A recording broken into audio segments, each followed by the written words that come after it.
Hi, everyone. Thank you so much for coming out. I hope everyone here, I assume everyone here is a dog lover.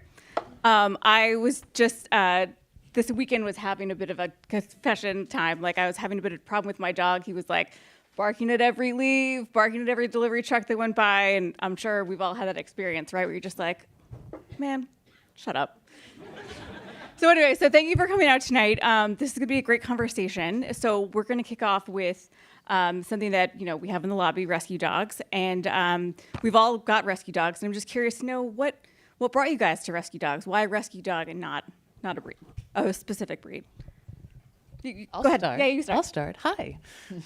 I've always lived with rescue dogs. Actually, I guess when I first started living with rescue dogs, and I was a little person, right? They were shelter dogs. Right. But they've been now they're rescued, which is a little bit different. Peter might talk about that. But I love dogs who are mixed breeds, and that's my favorite breed, the mixed breed, and that's where you get them. You get them at a shelter. And Peter, how about you? Well, I have a little story to tell. I got them to agree to let me have about 3 minutes. But first, I want to thank WBUR for hosting this program. The BUR is a beacon of light in pretty dark times. I have two boys who are in their 30s now, but almost from the time they could talk, they were pleading for a dog. And my wife, Judy, also wanted a dog. So I did what any indulgent father and loving husband would do, and I said, absolutely no way. Because all I saw was a lot of work. Muddy paws on the carpets, accidents on the carpets, and despite all the promissory notes about we'll take care of the dog, I knew in February at 6 a.m. with 10 below weather, it was going to be Dad out there on the ice. And so I tried to keep them busy, and I mollified them with a series of, I'll call them lesser pets, starting with mice, a hamster that chewed its way out of a plastic enclosure the morning of, I was having cancer surgery at Beth Israel, and my 8-year-old was hysterical and insisted I couldn't go until I found the hamster. And then there was tropical fish, and then a cockatiel named Houdini. My son named him Houdini, and my secret wish was he would live up to his name. This was the most ornery bird. Alfred Hitchcock would have kicked this bird off the set of The Birds if he had a chance. But time went by. My older son went off to college. My older son went off to college. My younger one was about to be a senior in high school. And then I became the victim of a somewhat nefarious plot in which I was lured into hosting a friend's dog. They were going off to visit their son at college, a black lab named Riley, who came to the house. He exuded the air of Alistair Cook, very refined. He had a little ascot that he wore, and he was an absolutely charming dog. And I kind of peered around the corner to the next year when we were going to be empty nesters, and I thought, Riley's okay. Maybe we should get a dog. And I said to Judy and Noah, I said, okay, let's get a dog. I knew nothing about dogs or how to get a dog. And they went off to a couple of breeders and came home. Nothing happened. And then one day my wife came home from a yoga class and said she'd met a guy in class who had adopted a dog through Labs for Rescue. And he was the best dog that this guy had ever had. And she said, what do you think about getting a rescue dog? And I looked at her completely dumbfounded because this is what I thought a rescue dog was. I kid you not. I had no idea what she was talking about. And once she educated me in the next 5 minutes, I was sort of always disposed to underdogs, whether they're of all types. And I said, well, that sounds great. Let's do that. And Labs for Rescue is based in Connecticut, and like a lot of rescues, they post their adoptable dogs on Pet Finder, which is the Match.com of the animal world. And I was, flipping through. It is kind of like Match. By the way, I won't explain that. But anyway, so I'm perusing these dogs. I'm flipping through, and then all of a sudden, I come upon this guy.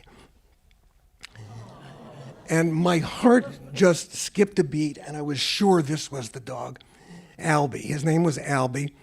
And as soon as I said, this is the guy, I got totally attached. I'm like, let's go to Connecticut tomorrow and pick him up.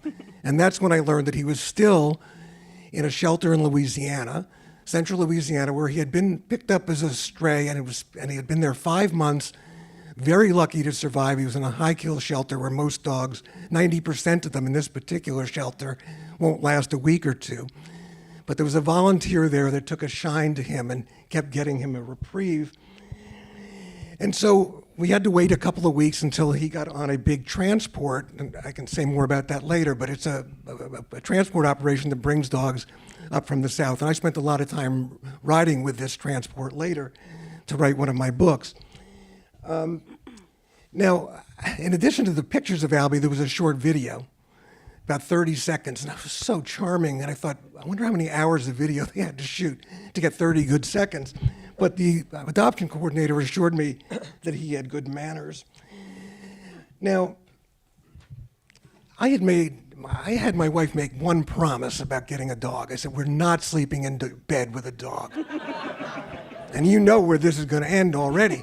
So we picked, now, by the way, transport's very stressful. Now, this dog had been homeless, wandering alone in a loud, noisy shelter, sleeping on a concrete floor for 5 months. He gets on this big transport truck with 80 other dogs, gets to Medfield, and has to go into quarantine for 48 hours in Massachusetts, which is a whole nother issue.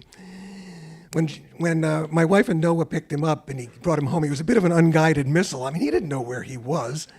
And there were a couple of odd things. We noticed he wouldn't climb stairs. And so for the first month that he was with us, he never came upstairs. And one night I couldn't find him. And I was looking all over, and I came upstairs, I turned the corner into our bedroom, and this is what I saw. And I just looked at that dog, and I said, he's staying right there. And I said to my wife, you can use the guest room because this dog is staying. And you know, this was to me his literal and figurative leap of faith. This was the moment I felt that he told us, you're my family, and I'm home, and I'm safe. And, you know, my feeling about rescue dogs is that many of them have had their world upside down, and it's your job with a rescue to turn their world right side up. And so I'm on our 4th rescue dog, all from Louisiana, but Albie was the first, and he's the late, great Albie now, but this is one of the loves of my life. Bravo. So, Marianne, the first dog that you and Chris adopted was Yes, purebred, the first right? dog Bichon. that we had was not a rescue dog because I didn't know about them. Our son Jesse was born 10 weeks early, and he developed cerebral palsy, and he was nonverbal. But it wasn't cognitive, it was muscular. So when he was 6 years old, he sat on Santa's lap, and with every fiber of his being, he said, dog. And I turned to my husband and said, he's getting a dog. And a dog appeared on his bed on Christmas morning, but we had gotten the dog at, some pet store at the mall. And I had researched this because I knew my son wanted a dog. And I figured a Bichon would be great because they don't shed. My son was using a wheelchair, would sit in his lap, and they looked like Muppets, and my son liked the Muppets. And so they had a fur bond that went on, he was his first sibling, and that bond went on until my son died suddenly at 17. And like that book by Bissell van der Kolk, The Body Keeps the Score, so I grew a tumor the size of my son after he died, and I was on the night of the surgery to remove the not Jessie, as I called it, Goody died, Jesse's dog. So it was like this Via Dolorosa, and I was recovering at home, and so out of it, I was actually watching reality shows. And I said to my husband, we have to get these 2 dogs. I found a bonded pair, Lucky and Frenchie, and we got them, and it was our introduction to rescues, and they stayed with us. They lived to be 17, wow. And they stayed with us for 13 years, and we learned a lot about healing our own grief. not that it's ever healed when you lose a child, but there was something, they had been damaged, we were damaged, and there was something going on between us that really, really helped. And after they both died, they died during lockdown. And I said to my husband, he was like, I don't know. I was like, we are not going to be in a dogless household. So I want to read you a little piece I wrote. I wrote about it in the book, which is 5 Dog Epiphany, but I want to read you a piece that I wrote for the Globe about TT and Sugar. I know they sound like exotic dancers. We did not name them.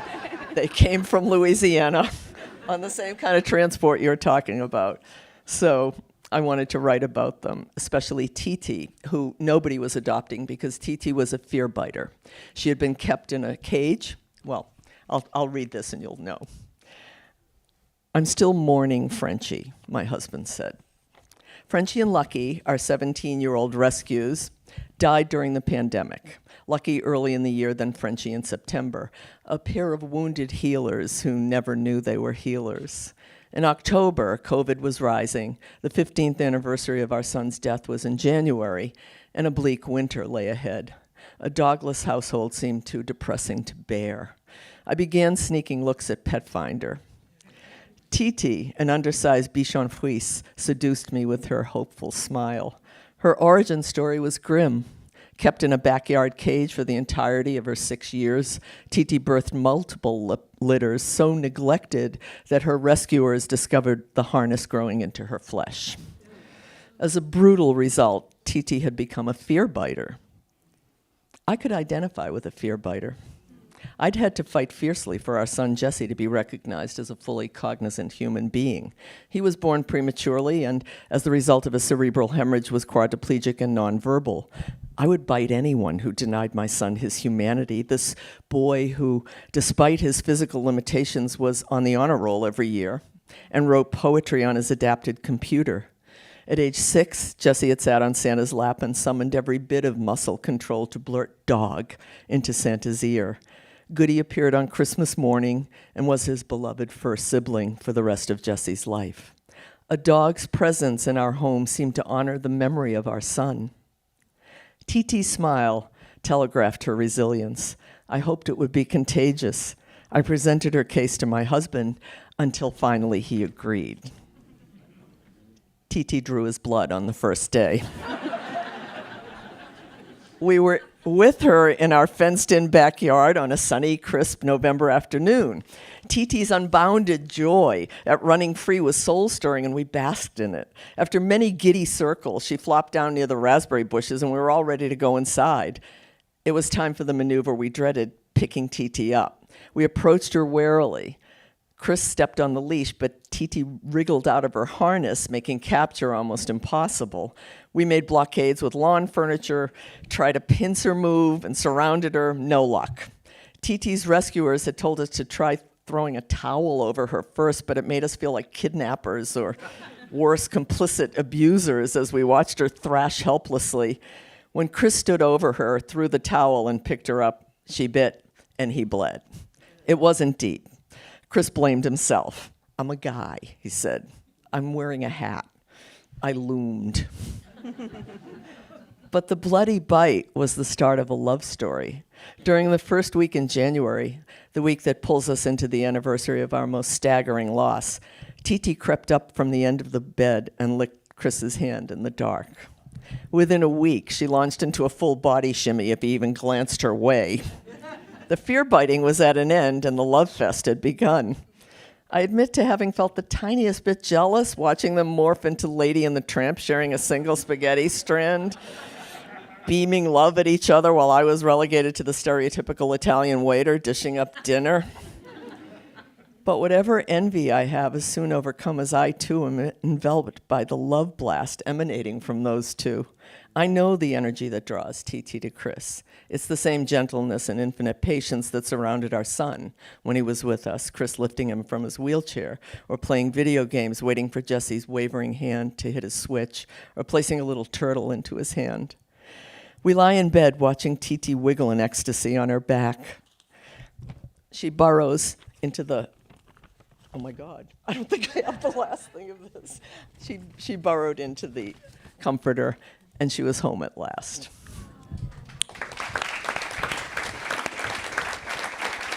Chris, stand up and show people the man who was bitten. Please stand up and show people that you're here and that you were the man who was bitten and the man who is TT's love object. Well, thank you, Marianne. That was a really, really touching story. That was lovely. Just a reminder that you can ask questions. Alexandra, in particular, has a lot of really good answers. I was pumping her for a lot of stuff backstage. You go to slido.com, and the hashtag is dogs. So turning to Alexandra, you run the Dog Cognition Lab at Barnard, right? Can you talk to us more about that? How did that start? What kind of stuff do you guys do? Yeah, I study dog behavior and cognition, which means I get to observe dogs for a living, which is pretty much the greatest gig. And at Barnard, I have a lab, which just means a space where owners and their dogs can come and they participate in some game at the lab. Often it's about what can they smell? What do they know about us? What do they know about what we know? And then they get a little certificate of dogness at the end of their That's so time cute. with us, and they go home with a toy. So we're basically looking at behavior, and the lab is just a way for them to come in and allow us to infer from their behavior to what they know or understand. Is there anything that your research over the years has come up that has surprised you or kind of gone against what your assumptions might have been leading up to it?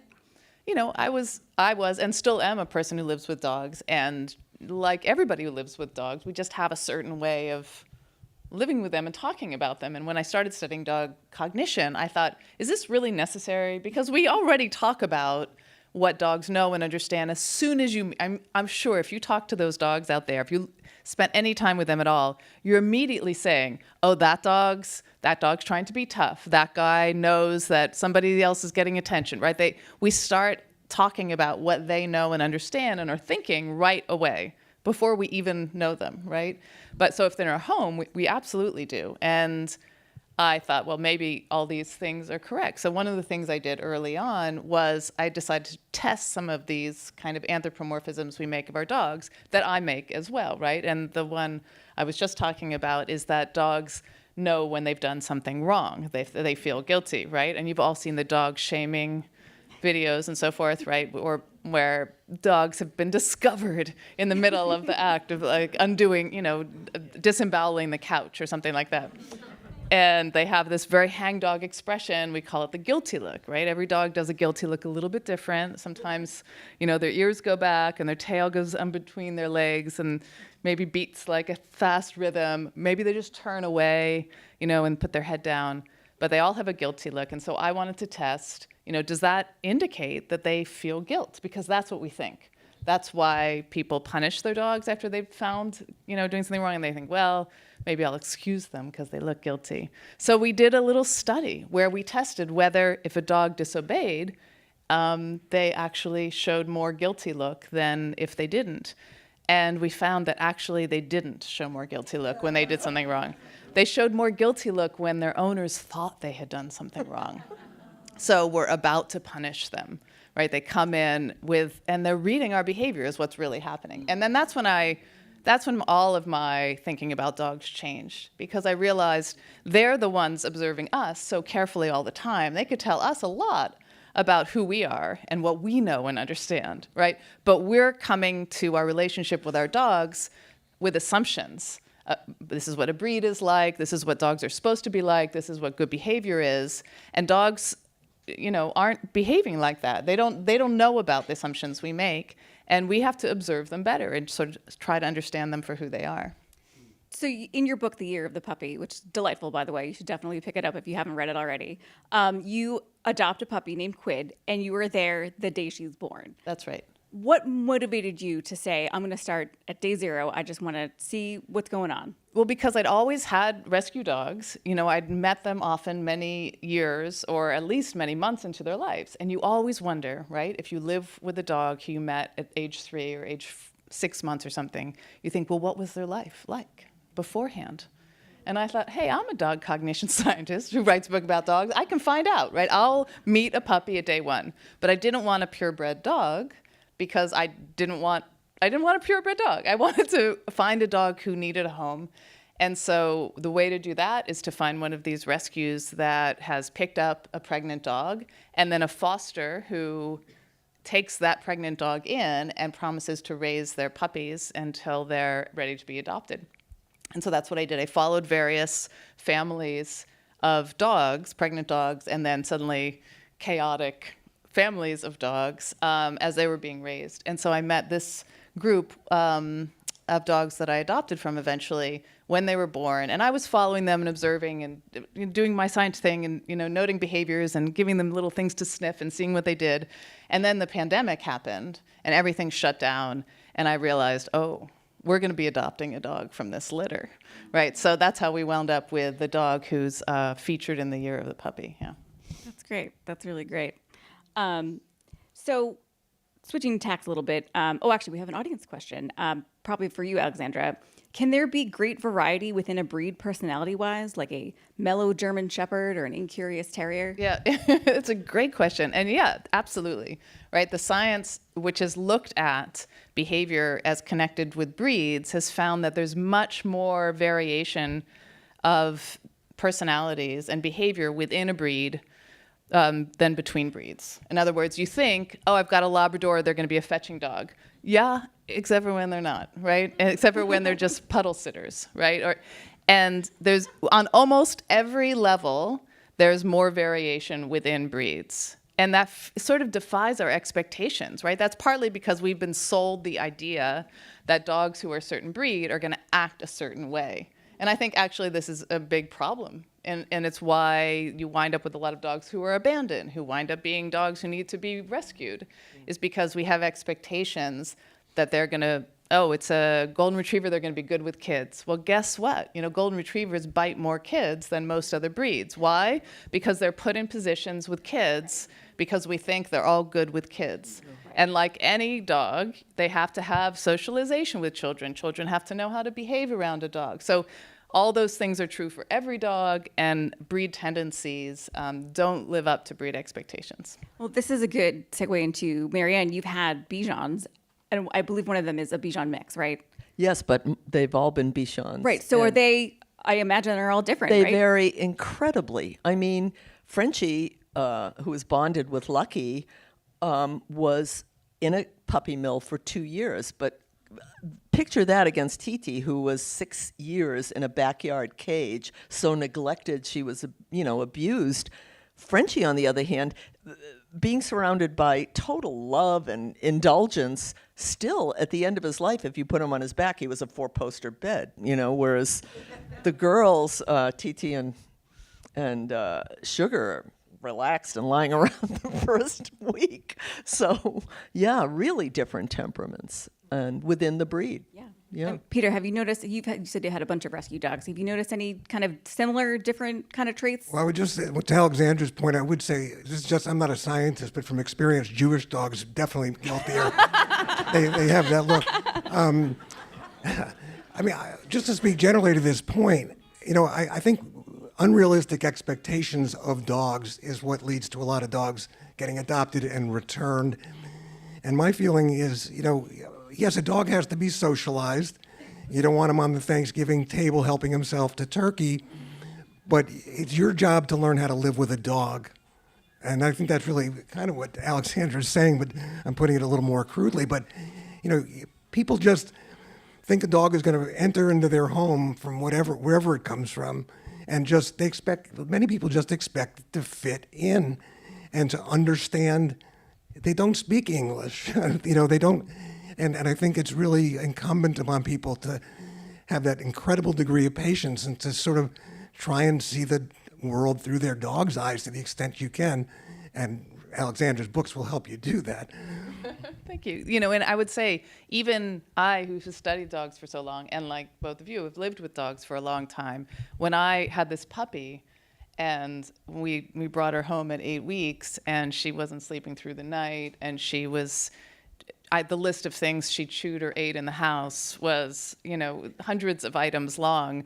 I hated her. I mean, it was really, really hard to overcome. These are very natural expectations that we have, because you look out on the street, you're like, oh, look how nicely that dog is walking with that person, right? Or you hear stories from people and their dogs are just perfect companions. And the dog you're meeting and getting to know, they have to learn how to be that. That is going to be the relationship you have. But we all have a little bit of an expectation, I think, naturally, that because it's a dog, they're domesticated, right? Aren't they sort of made for us? That they're going to easily fit into that role. But it's a long process. And now I love her. But Alexandra, Yeah, but the puppy blues are a thing. They are real. Like we adopted an 8-week-old, and I looked it up online. Like, am I going crazy? And it was like, no, this is what happens when you any kind of dog, but especially a puppy. You're waking up in the middle of the night going, what did I do?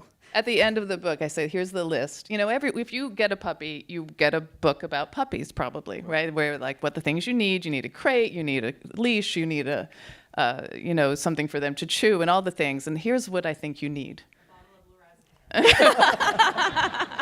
I gave the book to the dogs to read because they were so confusing. You need to just not have expectations about who that dog is going to be, right? You have to be ready for the journey that you're getting to know who that dog is as she becomes who she is. I think that's the only thing you need in preparation. Another point, and I made this when we talked on Zoom, is that when we have kids, we have no guarantees. But people expect guarantees with a dog for some reason. Our kids come into the world and we don't know. I mean, many of them go off the rails in one way or another. We put up with their, Albie never smoked pot in the house. That you know of. He never brought a bunch of other dogs in for a party. But we have to, we just have to, realize that our expectations are often unrealistic. and from what we were talking about at the Zoom, I find that the confluence of acting, having a child who is nonverbal, and being taught as actors to listen for what was under the words is the way we were trained as actors, really helped with the dogs, because you weren't used to it being through speech. It was through observance, and it was through reacting that way, and it I think that's such a great point, right? Because dogs are obviously not understanding what we're saying, but we're always talking to dogs, right? Yes, and yes. I did spend a year, eavesdropping on what people say to their dogs in New York City, just kind of going up behind them, and we're talking to our dogs all the time, and we're speaking to them in full sentences. That's right. And at some level, maybe intellectually, we think, yeah, they don't understand. Get it together, buddy. We have to go home. But we think they do. Yeah. We think they're in on it. But that leads to then they're disappointing us, right? When they don't do their business quickly and they don't understand that we need to go to work and that we're going to come back soon. One of the things I learned from one of your books is the concept of a sniff walk. Is everybody familiar with that? Yes. Just how, sometimes I need to get back, or I think I've left something, and I'm trying to rush the dogs along, but sometimes they just need to indulge. Yes. That's how they take in the world. They need to indulge themselves. And then when we took that dog Riley for the weekend, I took that dog for an hour walk. I don't think we got past the next house. But he was great. And it's your question about how it changed my life doing science, understanding that the dogs are living in a world of smells and trying to imagine what that's like. Mm-hmm. When we give them a walk, we're thinking, oh, this is for them.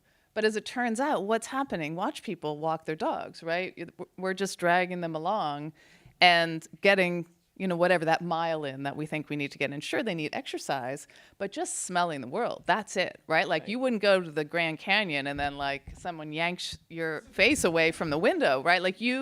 You're there to see it. And that's socialize, what they right? they feel like the world is their Grand Canyon, right? It smells great. You wrote in one of your books that a dog will stop at a hydrant or a pole and they're sniffing. He said it's like a billboard of who's been there. Yes. Right. P-mail. That really was a sort of revelation to me, that they're getting a lot of information. It's not just we tend to think, they're being stubborn, and I do have a very stubborn walker, but she's not sniffing something, she's just stubborn. But they're getting a lot of information about the world that way. So you have to slow down and live at the Right. dog's pace. That's right. So speaking of sniffing, we have a question. Why do dogs sniff other dogs' butts? But that's where all the good identity information is. I mean, dogs don't, like come up to another dog and shake hands, right? Like they learn who someone else is by their smell. And dogs give off smell, right, in the perianal region, around the face. By the way, male dogs like to meet another dog more often at the rump, and female dogs, politely, more often sniff the face first. But both places have information about who that dog is. Yeah. So they're visually seeing the dog, but they're also finding out information about their sex, right? They don't have to peek underneath the dog to see what sex the dog is, right? They smell like their sex, right? Their identity, maybe their health, maybe what they ate that day, right? So all that information is in smell. And that's there for us too. We just don't like to sniff each other's butts. But I have smelled all my friends, right? Like we all have an odor, and that is information about who we are. Right. And in that, I feel like I'm trying to get on the dog's level and understand what it's like to meet others through smell. How powerful is the dog smell? I mean, I know ours is compared to them is almost nothing, but is there like a metric you can share? We have decent sense of smell, right? And anyone who lost their sense of smell in COVID, did that happen to anybody? That's when we start to appreciate how important it is actually in our life. I mean, emotions are connected to smell and memory. Think of your earliest smell memory. Taste is completely connected to smell, right? It's very important to us, and we have good noses. We just don't sniff things, right? Think of the last smell you smelled, right? We don't stick our noses up in things and sniff them, and that's the difference. That's one of the differences behaviorally, but they have hundreds of millions more receptors at this the back of their nose, what's called the olfactory recess, than we do. Can I ask you a question about that? I always wonder why then, seriously, when I cook bacon, why it doesn't drive them nuts. Well, why they aren't doesn't? overwhelmed with it. It doesn't? They are very interested. So am I, but... But so I have to think about it as an analog with vision, right? It's all about, if there's something exciting in the room, right, that you might look at that a lot, right? That's things we stare at or things we're interested in, and a smell will attract them in the same way, right? But smells for us are like good or bad smells, right? We don't think about smells a lot, but that's just information for them. So yeah, they know where it is, but I don't think it's a cacophony for them. I think it's just like this room is not visually a cacophony. And we don't come in here and say like, I don't like that, I do like that, I don't like that. That's what we do with smells. But they treat smells like we treat visual sights, as just information about, oh, this is where people are. Right? That's outside. There's a smell coming in from the street. That's the air. So the bacon will lure them, right? But I don't think it's overwhelming. That's really interesting. So switching tacks a little bit, we've been talking about rescue dogs. Marian and Peter, you both write about how your dogs in particular kind of helped you heal from something or move on from something. And I'm curious if, Peter, if you want to start, how did Albie help you, get through things? I wrote in one of my books that you see these bumper stickers, who rescued who, and I often thought, boy, there are a lot of suburban women in Wellesley in need of rescuing, but and I don't think I ever felt that Albie rescued me, but boy, he sure gave me a lot of perspective, and I learned, first of all, I learned so much about a problem in this country that I didn't know about, but I interviewed a lot of people for my second book, who told me stories about going through personal trauma. I met with a prisoner down in Florida who was in one of these pause and training programs where they bring in rescue dogs to be socialized, who ended up adopting his dog. He had been in prison for 15 years, and he talked about it was the first non-judgmental companionship he'd had in 15 years. The dog didn't know it was in a prison when it was coming to see him. It didn't know all the things that he had done in the world.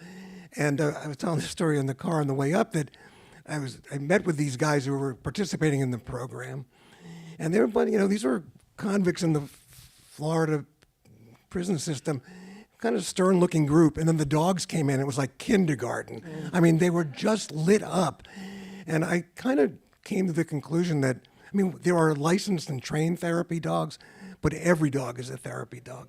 And I'm going to just embarrass Ellen over here. I met Ellen years ago and wrote about her in my second book, Rescued. And she's with Ricky, who's now 11, who's a service dog trained out in Princeton, Mass. At Needs. And Ellen said something to me when I interviewed her. She said, getting Ricky really opened up her world. I mean, it was a pathway to meeting other people. And she said it really turned her black and white world to color. And I think that's, dogs just enhance our existence just by being what they are. Yeah. And Marianne, how about you?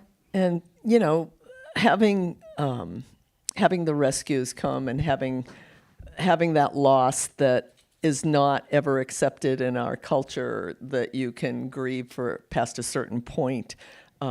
Somebody came up to me that had read something I had written 20 years ago about how our culture does not allow you to grieve. It's like, get over it and but you do for the rest of your life, of course. And these dogs also will carry with them for the rest of their lives the experiences that made them who they are now. And that bond was really strong between the two of us, especially with Titi, the last one. I just, we'd be staring at each other in bed, and I just felt like she was saying, I could tell you some stories, and I felt like, yeah, I could tell you some too. Can I add one thing to that? I think dogs also give you a sense of perspective. Yes. They live in the moment. Yes. Right?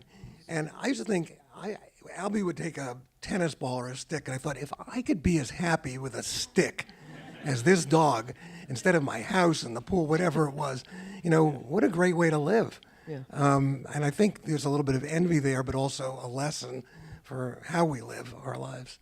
Yeah. So we're talking about the emotional side of owning a dog, but Alexander, there is some proof that they kind of can help us with physical health benefits, right, of owning a dog. Can you expand on those? So there is a big field of human-animal relationships, and one of the things they're really keen to prove is the sort of scientific basis of these, exactly what you're talking about, right? That you have a loss, and the dog fills that void at some level. And there are some studies that show very specific benefits. For instance, when you pet a dog, often blood pressure lowers, heart rate lowers, and also dogs get some benefits in this way as well. We produce more positive feeling hormones, oxytocin, when we look a dog in the eyes. So that gaze that you were sharing with Tito, right? Like you're probably feeling more of this love drug, as oxytocin is called. But it's been very, very hard for these researchers to find unambiguous evidence over the long term that dogs are specifically good for us, right? So one will find they're good for our health, and another will find actually dog owners die slightly younger, and one will find that people become fitter over time, and another will say, but they get earlier dementia. And I'm serious, it's very, very hard, and that's because it's a correlational science, right? You can't put people in a room with their dogs and let them live together for their lives to find out what the health effects have been of living with the dog. So I think when both of you are talking, I'm thinking about, part of the struggle is, what is it about the dog? Is it the dog, qua dog? Is it that the dog opens up some other avenue for you, right? If then you're outside and walking and getting out, and people are interested in your dog, whereas before that, there wasn't that social environment, maybe that's the thing that induces a change, and the dog is the kind of gateway drug, right? But it's not the dog per se, right? For me, I would say the thing that dogs have changed in my life the most is they just let me have all this empathy for non-human animals that I just hadn't seen it, right? I was interested in animals, like every child who is interested in animals, but now starting to try to understand what it's like to be that animal, right? It might be, the sensory world might be very different. The expectations and the role we think they should play is very different from what they're thinking their life is about. That's been a profound shift in who I am. And I owe dogs for telling me that, right? Right. I think the other thing is that our relationships with dogs are so much less complicated than our human relationships, partially because they can't talk. Back to you, but my relationship with Albie it just seemed so pure and simple. And I would talk to him, but I knew he didn't understand the words, but I knew he sensed the tone in my voice. And I have to say, this is just apropos not of this particular point, but I think my relationship with him was all the more poignant because I knew that if we hadn't stepped up or somebody hadn't stepped up for him, the fate that awaited him. And so it just makes it, to me, I mean, I think you can have a love affair with any dog, but having a dog that, but for you stepping up, might not be here adds a lot to it. Yeah, definitely. And so, we all have dogs. We all live with other humans as well. I'm curious to know, and Alexandra, maybe you can talk a little bit about the science of it. How is your family member's relationship with the dog different from your relationship with the dog, right? Like my dog is more playful with my 13-year-old son than he is with me. Mm-hmm. With me, he's a little more clingy. Mm-hmm. So I'm just curious to know how is it with you guys and your dogs and your humans? Well, I noticed immediately after we were away for 10 days that they went into a frenzy of just love blast at Chris when he came back, and then they were like, oh, hi. It was like, really? Because I'm the one who literally cooks meals for you. So it's just, I guess they're just showing it in a different way. I don't know. Yeah, I mean, they absolutely also can very much reflect, who that person is back at you in some ways, right? The child who plays with the dog is going to be the one the dog feels like playing with. And so what we see is that there is no one family relationship with the dog, right? They're all very individual relationships that we're forming all the time. We're always making that relationship, which is what I think is so interesting about it. We can ruin it at any time and we can make it better at any time. And I spend enough time gazing at my dogs that now they follow me around like I'm the Pied Piper, right? But not my son and not my husband, although they love them very much. They know that they're going to be ignored by them for some part of the day, whereas I continue my gaze. Well, I think I am the alpha still. I mean, I am the one they look to for like, we are going on a walk together. You're the responsible one. Yeah. Yeah. Peter, any difference with your dogs and your wife or your sons? Say that again? Sorry, the relationship that your dogs have. With Are they different? Well, yeah. I think dogs, look, we don't all like all people the same. And I think, dogs are entitled to their prejudices too about who they like and who they don't like. I mean, Albie became somewhat unpredictable after a while. I mean, it was just hard. He was always kind of passive, and then for some reason, it may have been the adoption of the second dog. I theorized, but you might know, becoming more protective, when I have them out. And, just got fearful. I was walking one day at Elm Bank in Dover, and a guy was walking with 3 young girls, and Selena, the second one, she gets all huffy around kids. I think maybe it has to do with the way they move or whatever. And I feel like we're always apologizing for our dogs to other people because we think they might expect them to behave perfectly. And I said, I'm really sorry. She's afraid of kids. And the guy didn't even bat an eye. He said, so am I. And, they're just going to have their, their preferences. I mean, I wouldn't take it personally, Mary. So we've been talking a lot about dogs, a lot about rescue dogs, a little bit about purebred dogs. I'm wondering for Alexandra and Peter, since you both have done some studying, Peter, you went down south to get the transport of dogs. Are there problems with the dog industry, right? Are there problems with purebreds and puppy mills? And I know pet stores, I think Massachusetts doesn't allow them anymore, but I'm just curious if you can expand more on that.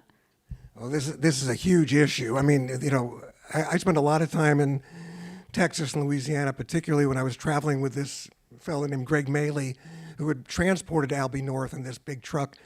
And I persuaded him to let me travel with him. And we spent thousands of miles on this truck. He was driving 8,000 miles a month, 2 4,000-mile trips, bringing dogs to New England from the deep south, from starting in his home in Ohio. And it's pretty, you see a lot of grim stuff. And people will ask you, why is this such a problem in the South? Because believe me, there are no transports running from Vermont to Alabama that drop off dogs. So why is there this kind of underground railroad flowing north? And it's a complicated subject, but I think it's a cultural mindset, and it's not uniform. It's a cultural mindset about dogs, and I'll just tell one little anecdote that I think speaks volumes about it. I would talk to people down there doing rescue work who are also Southerners, by the way. And they would tell me stories about, seeing somebody kicking a dog or abusing a dog, and they would try and intervene, and the response was usually, it's just a dog. It's only, just in that one word, it conveys almost everything you need to know about some of the attitudes that prevail, that dogs are property, or you get a dog for a particular function.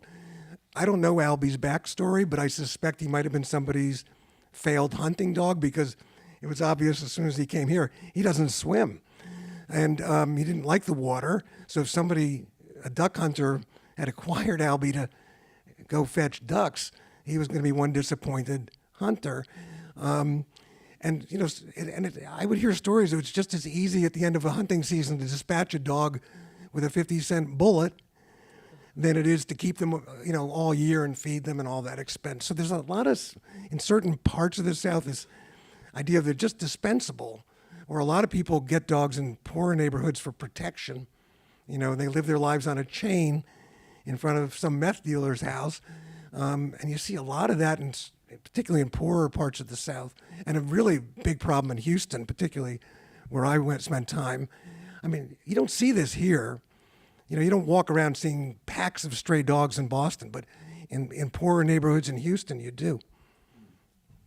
Yeah, I think I would add to that, or sort of pick up on one thing you said, which is that dogs are property, right? Yeah. And as long as they're property, they're treated like property, which means you can acquire them. Like we could all have, while this is happening, ordered up a dog online, right? And have the dog coming to you in the time that we've been talking. It's easy to acquire property.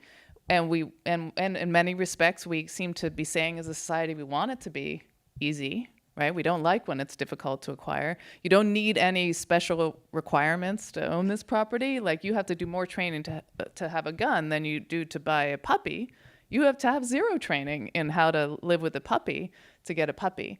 So their property status means that they can be acquired easily and they can be disposed of without a lot of punishment. Peter, right? And there are really no laws regulating that disposal or most abuse of animals, frankly. The laws are very, very minor. And the result is that we societally treat them as disposable. That's right. And this whole, the reason that I've become more and more against pure breeding is not because I think there's anything wrong per se with those dogs. They're fantastic. I love all the dogs. It's that if there's a business that's generating more dogs, that's always going to outstrip the supply, the demand. And the result is that you have leftover dogs, right? And it's as long as there's all this attitude that we can just make more dogs and abandon them, then there are going to be people who make more dogs and abandon them. So we're building into society these problems for dogs, and the business is only part of it. Yeah, and this is leading to a great audience question. What do we do about purebreds that are developing genetic diseases like breathing difficulties in Frenchies and pugs? Oh yeah, I mean it's horrifying. And in the UK, all these flat-faced dogs that we've bred because they look more human-like, right? They don't have as long a nose. They have a short nose. They're called brachycephalic. We've actually, through breeding, smushed their face back. And all the soft tissue of their nose has gone into their trachea, so they have trouble breathing. But we think maybe it looks cute to have a little Frenchie with the tongue hanging out that starts panting when they go on a walk. But that's because they have real problems inhaling and exhaling at all. As long as we're doing that, we're going to keep, inbreeding dogs. Pure breeding means inbreeding dogs. And we all took biology, right? Inbreeding leads to recessive genes kind of exploding in the population, and a lot of problems, a lot of disorders pop up, and that's inevitable. That doesn't mean it will be in every dog, but it's inevitable. So the idea is if we're going to keep breeding dogs, you have to start outbreeding dogs. In other words, it used to be the case when we were not pure breeding. When pure breeding started in Victorian England. It started in the late 19th century. Before that, dogs were bred together, but maybe for function. You have a good hunting dog, your buddy has a good hunting dog. Maybe they look alike, maybe they don't. But they're both good at that behavior, so those dogs would be mated. And that was breeding, pretty much, for lots of different tasks. That gets rid of this problem of inbreeding. But that's also called outbreeding. You could think of it as outbreeding. In other words, you're not marrying your sister, right? You're looking for somebody to marry who's further genetically away, but who you still have some connection with. And if we did that, introduced outbred dogs, so you have a bunch of German Shepherds who we now breed to have these hips that sway back, and the hips they can't even support their own body weight, so their back legs are usually buckled. And look at the dogs who've won the Kennel Club competitions recently. They can barely walk, right? But let's say instead of breeding for that, you got a couple of dogs who look like the police German Shepherds, who are upright, who look like dogs used to 200 years ago in German Shepherds or the German Shepherd type dog. If you did that for several generations, you'd start getting rid of some of those recessive problems. But people haven't been incentivized to do that. Yeah, I was going to say, is there anything we can do about that? Is public there pressure? Yeah. Not buying the dogs from the breeders who were breeding dogs that can't breathe, who can't support their body weight, right? Who have congenital illness. And no breeder will say they're doing that, but that's sort of the process. That is the process of breeding. Yeah. So totally different subject now, and that will not even. We're talking about breeding.